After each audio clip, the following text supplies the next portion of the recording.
wala naman po silang sabi, nagko-cooperate naman sila at kumikilos sila. Kaya lang pag nasapian na, eh nagbabago na. Pero hindi pwede naman forever, gano'n ang katuwiran natin, di ba? Kasi gusto na ni Amang ihiwalay yung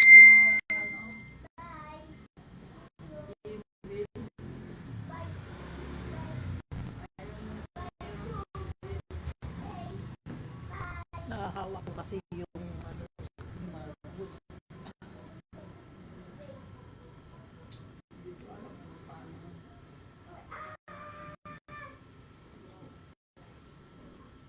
Pero di fact na nakita daw niya akong nakipag-struggle sa mga demon.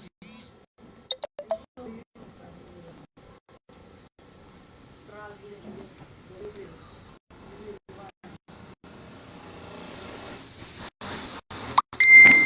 Sabi niya, ang tago raw. It's a sign of my this.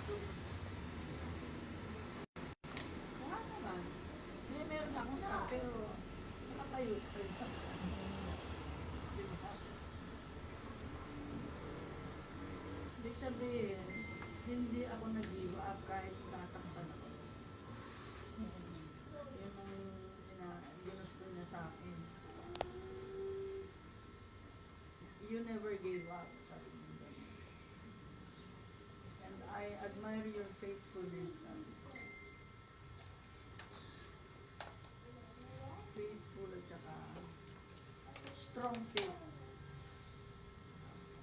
Na kahit na daw sinong kalaban ko, hindi ako bumibitiw sa faith ko.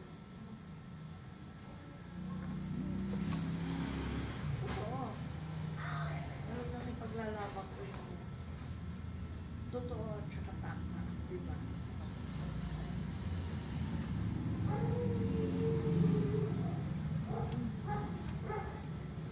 Meron pa ang nagbabas pa sa akin.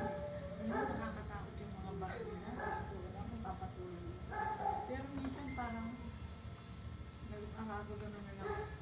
May nagsabi na, if you do not open this, you will die.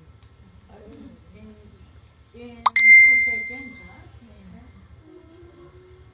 Sabi ko, sobra kayo, higit pa kayo kay Ama. Ma, meron nun sa YouTube eh, no? Ha? Meron sa YouTube nun. May? Sa YouTube meron, picture. Diba? Nakita natin. Anong picture? Yung ano